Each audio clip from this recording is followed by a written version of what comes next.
If you've ever snapped at your kids and immediately felt guilty, this video is for you. If you've ever felt like you're trying so hard to stay calm, but keep losing your cool anyway, this video is for you. Because there are two words that can completely change your ability to regulate under pressure. And I'm guessing you're not using them yet. I'm Dr. Lindsay, and today I'm teaching you the science-backed strategy that will help you lose your cool less often. Now, here's what no one tells you about becoming a calm parent. It's not about never feeling angry or frustrated. You're going to feel those emotions. That's completely normal and healthy. The difference between a frazzled parent and a calm parent isn't their emotions. It's what they do with them. And I want to share something powerful with you. Recently, a parent in my Amazing Parents Club community reached out with this beautiful reflection. She said, I really want to use this year to add more calm into my parenting. I want the kids to be able to look back when they're older and remember me with that quality. I can feel things deeply, and I'm only just starting to take care of my own needs as I've learned from experience how much harder it is to stay calm and regulated when I don't. Can you relate to that? That desire to be remembered as a calm parent, even when everything inside you feels anything but calm. Here's the incredible truth. Calm parenting is a learnable skill, and it starts with two powerful words that most parents never think to use, not on their own kids, but on themselves. The two words, try again. You might recognize try again as a positive discipline strategy that I teach for redirecting children's behavior. When your child whines, you say, try again with a respectful voice. When they slam a door, you say, try again, close it gently. And it's a really powerful strategy to use to help parents, A, stay calm, B, remember the developmental stage that their child is at, and C, avoid jumping into consequences prematurely. They have a place, but sometimes just a quick redirection is enough. But what I've discovered is the same strategy is a game changer for us as parents. Think about what happens when you lose your cool. You yell, you say something harsh, your chest feels tight, your jaw clenches, and before you know it, you've reacted instead of responded. And then the guilt crashes over you. But what if instead of spiraling into shame, you simply said to yourself, try again? This changes everything because it shifts you from judgment to learning. Instead of, I'm a terrible parent, it becomes, that didn't go well. Let me try that interaction again. The psychology research backs this up. Studies on self-compassion and parenting show that parents who treat themselves with kindness, who view mistakes as opportunities to learn rather than evidence of failure, actually regulate their emotions better and have more positive interactions with their children. And here's the beautiful part about rupture and repair. Research shows that when we mess up with our kids and then repair the relationship, when we acknowledge our mistake, apologize, and try again, it actually strengthens our bond with them. Kids don't need perfect parents. They need parents who model resilience, accountability, and growth. So try again isn't just a consequence for your kids. It's permission for you to be human, make mistakes, and keep improving. Now, let me give you a practical 3-step process that you can use in the moment when you feel yourself starting to lose it. I call this the calm parent reset.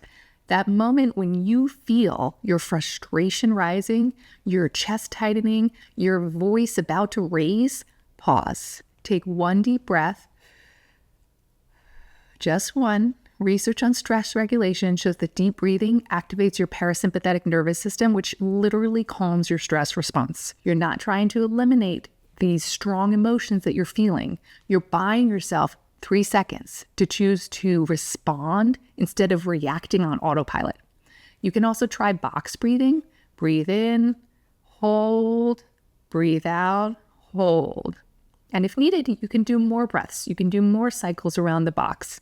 Usually just one is enough to just remind you your goal is to pause and respond rather than react. Step 2. Now that you have calmed your physiological response, now you can bring your brain on board and use a cognitive strategy. You can visualize your calm parent self. You can put on your calm mom hat. This might be silly in your mind, but it's incredibly powerful. So picture the parent that you want to be. I call it putting on your calm mom hat or calm dad hat because these strategies absolutely work for fathers too. In fact, next week's video is going to be specifically about the unique challenges that dads face in staying regulated, so make sure you're subscribed for that. When you visualize yourself in this calm and controlled state, your brain actually begins to activate neural pathways associated with that identity. You're reminding yourself, this is who I want to be. This is who I'm working towards. Step 3, use your mantra. Create a simple mantra and repeat it in your head. 20 years from now, how do I want them to remember me? Or tonight, when I look back on today, what parent do I want to have been? Or they're having a hard time, they're not giving me a hard time. Your mantra anchors you in your values. It reminds you of your why.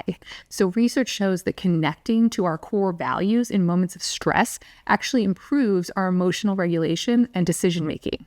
So these 3 steps, breathe, visualize, mantra, take less than 10 seconds, but they can completely shift how you show up for your child. I used them just this morning. My youngest child was helping me to put away some decorations, gently placed the garland on the ground, and an ornament broke. And of course, it happened to be an ornament that was passed down from my grandmother, and there were only a few left in the set that had started out with many more. So I looked at it, I registered what happened, and of course, internally, I'm thinking, oh my gosh, how does it happen? Why did it have to be that one? Why weren't they even more careful? All those thoughts pass through my mind. I can feel my heart racing. I can feel my muscles start tightening for that stress response. But instead, and it doesn't happen every time, but it happened this morning, I was able to take that deep breath. I was able to put on my calm mom hat, and I was able to say, later today, when I look back on this moment, how do I want to respond? And how do I want them to look back and say, gosh, that's what mom did. That was great. And so I said, oh, darn. Let me get a paper towel and we'll start cleaning that mess up. And you can do this too. Not every time, because none of us are perfect parents, but we're all amazing parents when we come with this goal to interact like this with our child every day. Next, let's talk about building your calm parent toolkit. Beyond the in-the-moment reset, here are practical strategies that build lasting calm. First, identify your triggers. What situations make you lose your cool? Is it the morning rush? Is it whining? Is it siblings fighting? When you know your triggers, you can create proactive plans for those moments. Number 2, narrate your regulation out loud. This is one of the most powerful teaching tools. When you feel frustrated, say it out loud. Mommy's feeling really frustrated right now, so I'm going to take some deep breaths and then actually do it. You're teaching your kids emotional literacy and how to regulate. They're watching how you handle big emotions, and that becomes their blueprint for how they should do the same. Number 3, practice, acknowledge, and amends. When you do lose your cool, and you will because you're human, circle back and repair. Get to their eye level and say, I raised my voice and I shouldn't have. I'm sorry. I was frustrated, but that's not how I want to talk to you. Can I try again? This models accountability, emotional regulation, and resilience.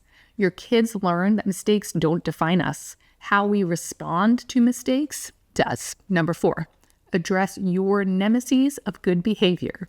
You know how kids get dysregulated when they're hungry, tired, cooped up inside. Adults are exactly the same. You cannot pour from an empty cup.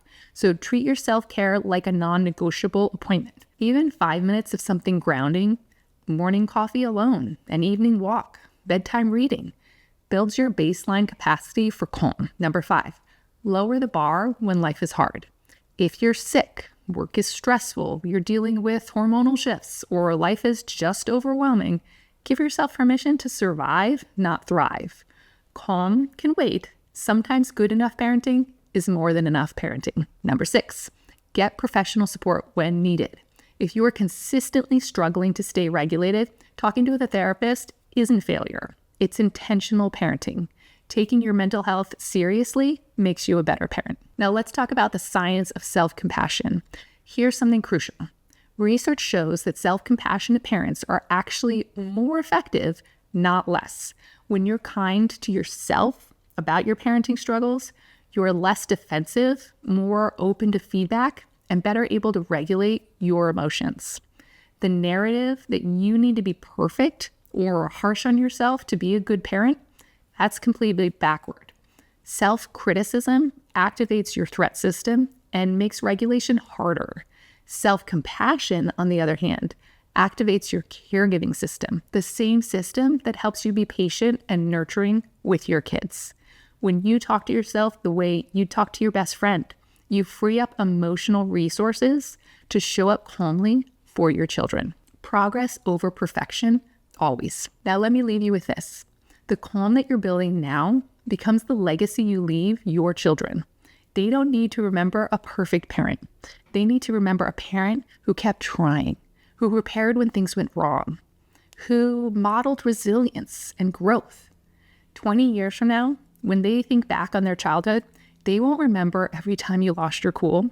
They'll remember the parent that you became through the process of trying again and again. If you want a deeper dive into creating lasting calm in your parenting and learn the complete framework that thousands of parents are using to transform their family dynamics, I'm hosting a free parenting reset workshop. This is where I teach the psychology-backed strategies that actually work, the same strategies parents in my Amazing Parents Club are using to go from frazzled to confident. Register today at drlindsayemmerson.com/reset. The link is in the description below. Amazing parents, you got this. Start with one deep breath, put on your calm parent hat, and remember, you can always try again.